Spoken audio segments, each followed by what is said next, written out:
Assalamualaikum warahmatullahi wabarakatuh.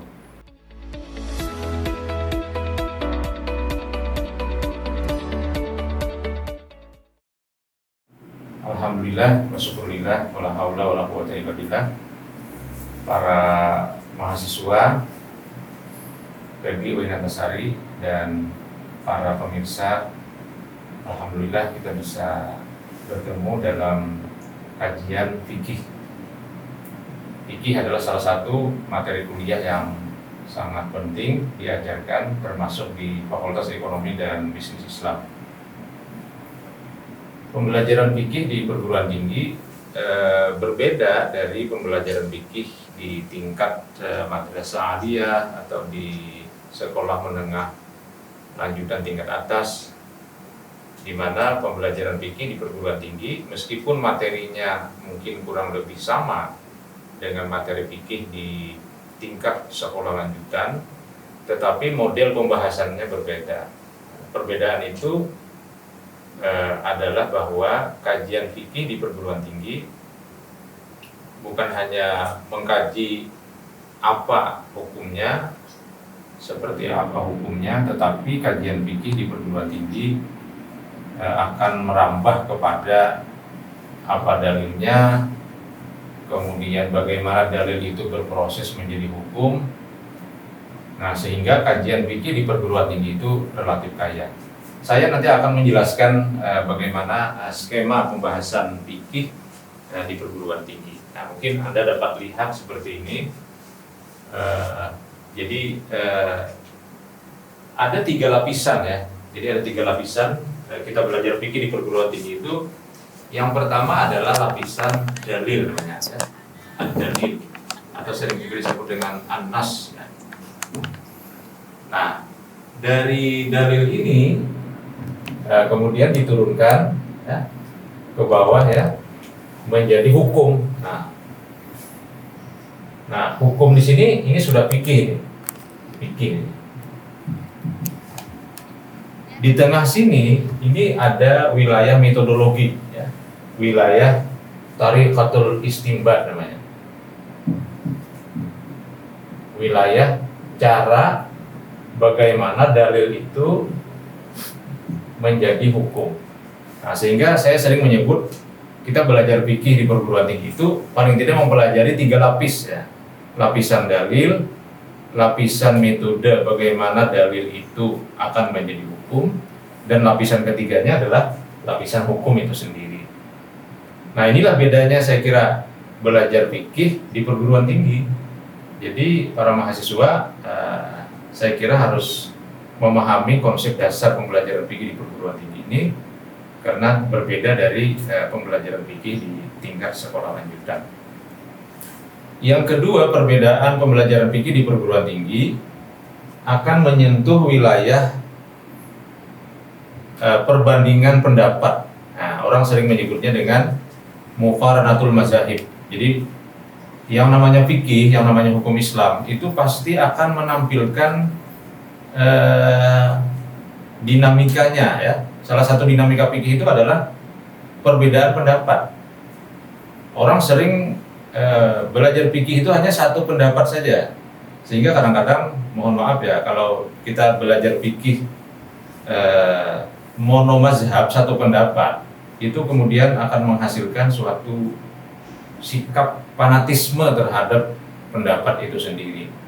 Nah, fanatisme itu nanti akan cukup rumit kalau akhirnya menafikan pendapat orang lain yang berbeda. Nah, itu juga akan kita bahas di dalam kajian-kajian fikih di perguruan tinggi. Nah, jadi ini yang pertama 3 lapisan ini. Kemudian yang kedua kita akan belajar sedikit nanti tentang muqaranatul mazahib atau perbandingan pendapat. Nah, 2 inilah yang membedakan belajar fikih di tingkat sekolah lanjutan dengan belajar fikih di perguruan tinggi. Saya akan ambil contoh nanti tentang 2 hal ini ya. Nah, tentang 2 hal ini. Misalnya begini, kalau kita belajar tentang fikih thaharah misalnya, Fikih taharah itu fikih yang membahas tentang bersuci.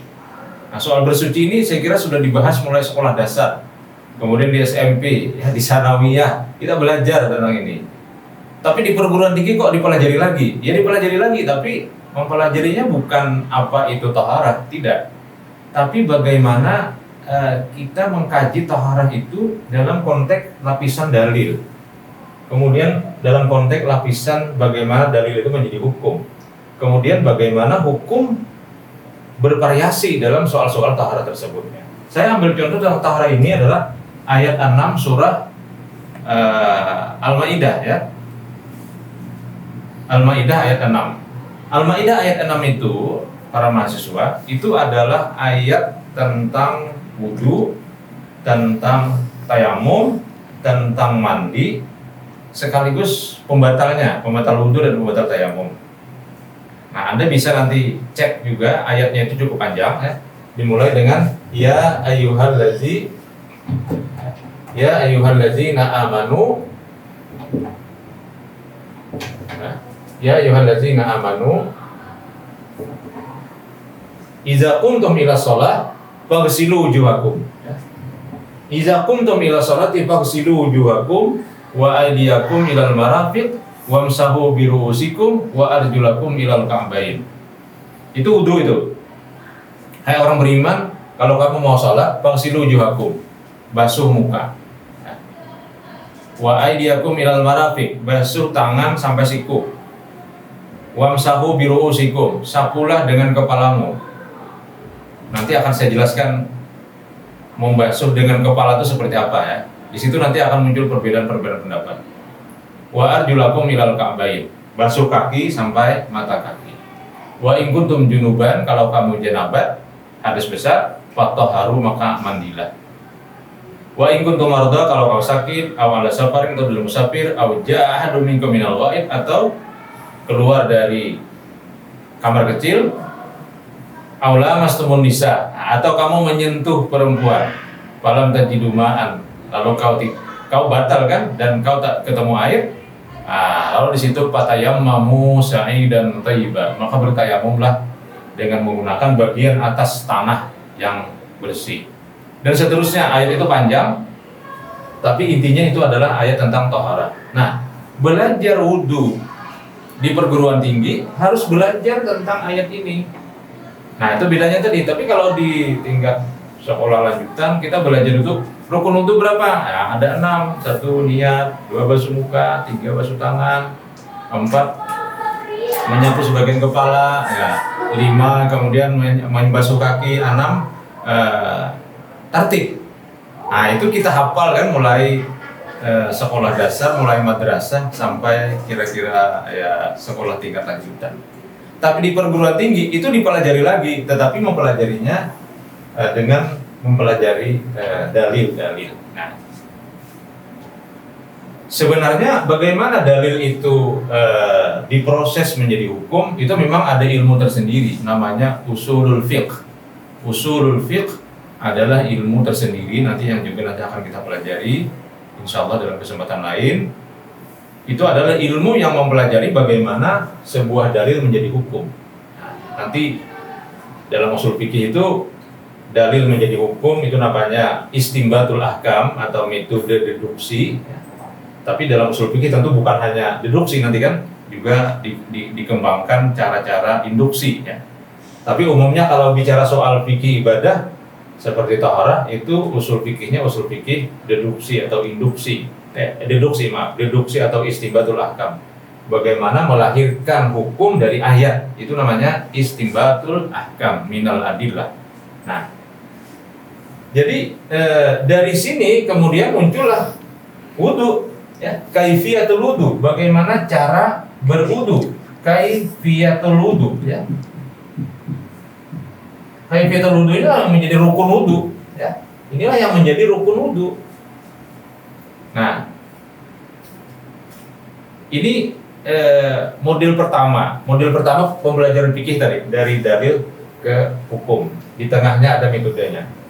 Artinya apa? Artinya kalau orang belajar fikih di perguruan tinggi, dia harus tahu dalilnya. Nah, Nah, itu bedanya. Coba misalnya, para mahasiswa, saya kira saya belum yakin semua Anda ini hafal ya ayat 6 surah Al-Maidah. Nah, padahal sejak kecil kita berwudu kan. Nah, belum lagi kalau kita tanya hadis-hadisnya, hadis-hadis tentang wudu Nabi. Itu saya kira ya untunglah kita sekolah di perguruan tinggi, akhirnya muncul suatu keinginan dan keniscayaan untuk menghafal dalil-dalil.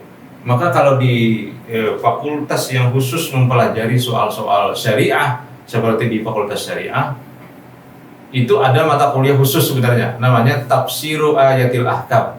Jadi ayat-ayat hukum, mulai masalah taharah, masalah sholat, masalah puasa, masalah zakat, masalah jual beli, masalah haji, dan sebagainya, itu dikumpulkan ayat-ayatnya lalu dihafal. Nah, tapi kalau di Fakultas Ekonomi dan Bisnis Islam, ya kalau ada yang mau menghafal, alhamdulillah.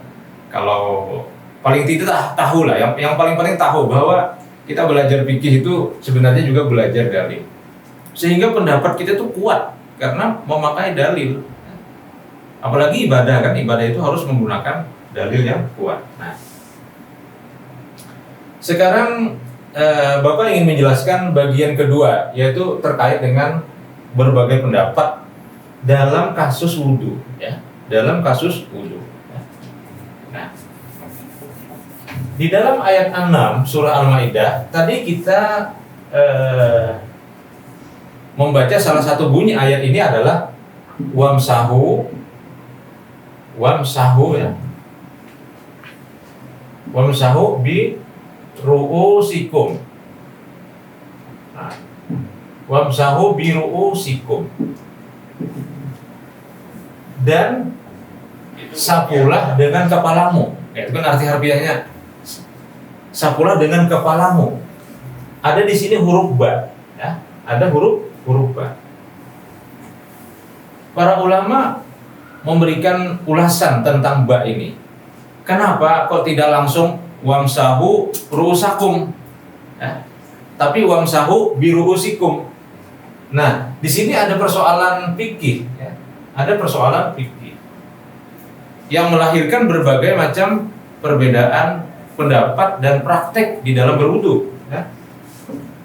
Ada yang mengatakan ba ini adalah sebagai tambahan saja, liziyadah, al-ba'u liziyadah. Jadi wamsahu birusikum ini sama dengan wamsahu ru'usakum, sapulah kepalamu.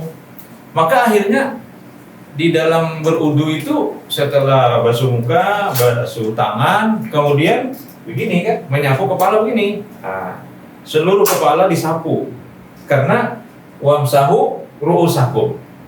Ba ini hanya untuk liziyadah, untuk sebagai tambahan yang tidak punya efek terhadap arti. Nah, sehingga kita akan menemui orang berudu itu ini dibasahi telapak tangan ini, kemudian dia sapu seluruh kepala. Itu namanya wamsahu ru'usakum, karena ba-nya dianggap ziyadah saja. Yang kedua, ada yang berpendapat ba itu adalah litab'id, ya. Nah, untuk menunjukkan makna sebahagian. Jadi wamsahu birusikum dimaknai sebagai wamsahu ba'da ru'usikum, sapulah sebahagian kepalamu. Maka nanti praktiknya sebahagian itu mungkin ya sedikit saja, ya ada yang di belakang, di depan, di samping, ya. Yang penting bagian kepala itu disapu dengan tangan yang basah.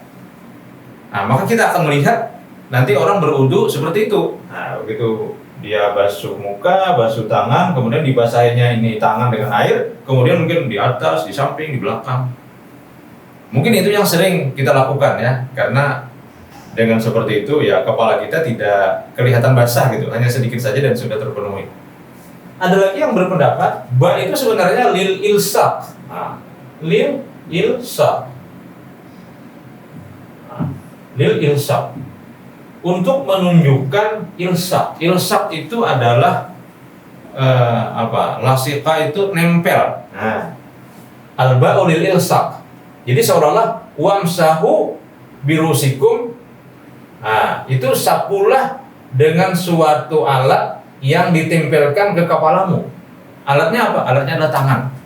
Maka berdasarkan pendapat ketiga ini, kepala itu wajib disapu minimal seluas telapak tangan. Maka kita akan menemukan 3 varian pendapat terkait dengan wamsahu birusikum. Nah, seperti ini dipelajari atau diuraikan di dalam pembelajaran fikih di perguruan tinggi. Nah, oleh karena itu, ya mungkin ketika kita belum mengenal isi dari fikih di perguruan tinggi itu, mungkin ya kita berpikir, kok untuk apa lagi kita kok tidak pernah tamat-tamat belajar fikih ini. Padahal kita pelajari materi yang sama, tapi dalam ulasan yang berbeda. Nah, ini baru contoh perbandingan pendapat yang terkait dengan wudu. Nanti akan berkembang tentang muamalah, juga bisa dibahas nanti ya, tentang masalah munakahat, tentang mawaris, dan seterusnya. Nah, para mahasiswa yang saya hormati dan para pemirsa Uwino TV yang berbahagia, dari sini juga kita dapat memahami lebih dalam bahwa sebenarnya perbedaan pendapat itu di dalam fikih disebabkan oleh berbagai faktor. Yang pertama, perbedaannya itu adalah faktor nas sendiri. Jadi nas itu sendiri yang memberikan peluang untuk terjadinya perbedaan pendapat. Jadi kenapa para ulama itu berbeda pendapat? Ya karena nasnya memberikan peluang. Seperti misalnya bi tadi, ini li ziyadah, li tabaid, atau lil ilsaq. Nah, ini menunjukkan bahwa faktor yang menyebabkan perbedaan pendapat itu adalah nas itu sendiri. Jadi nas membuka peluang. Contoh lain misalnya ya, seperti angkat takbir misalnya. Angkat takbir ya, mengangkat 2 tangan dalam bertakbir, takbiratul ihram. Itu kalau kita baca nasnya, dalilnya, itu kan yarfa'u yadaihi hazwa mankibai, ya. Yarfa'u yadaihi hazwa mankibai.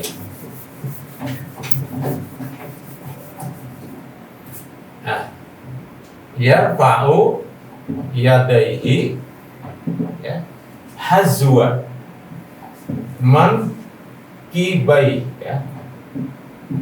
Nah, Nabi itu kalau mengangkat takbir, dia mengangkat 2 tangannya hazwa mankibai, berbetulan dengan bahunya. Nah, berbetulan dengan bahu. Sekarang yang berbetulan yang mana? Ada yang berpendapat yang berbetulan itu atraful asabi'. Atraful asabi' yakni ujung daripada jari-jari tangan. Sehingga angkat takbir begini, Allahu Akbar. Ini berbetulan dengan ini. Tapi ada juga orang yang mengatakan yang berbetulan dengan bahu itu adalah telapak tangannya, sehingga agak tinggi dikit. Nah, ada lagi yang berbetulan dengan bahunya itu adalah pergelangannya, persendian tangannya ini. Nah, sehingga agak tinggi lagi sedikit. Maka terjadinya praktek dalam mengangkat tangan pada saat takbiratul ihram itu karena adanya nas yang memberikan peluang untuk terjadinya perbedaan pendapat. Nah, hal-hal seperti itu dipelajari di dalam fikih di perguruan tinggi. Nah, tentu pembelajaran fikih di perguruan tinggi ini untuk menambah wawasan. Jadi kalau di tingkat SLTA mungkin pembelajaran fikih itu untuk menghilangkan kejahilan atau ketidaktahuan, sehingga segala perbuatan kita yang terkait dengan hukum itu sesuai dengan aturan hukum. Tetapi di perguruan tinggi tujuannya adalah untuk memperkaya perspektif, memperkaya wawasan. Sehingga pembelajaran fikih di perguruan tinggi itu adalah untuk menghilangkan sikap atau sifat fanatisme terhadap mazhab. Kita memiliki wawasan yang luas bagaimana praktek-praktek di dalam beragama itu memberikan kemungkinan terjadinya perbedaan-perbedaan.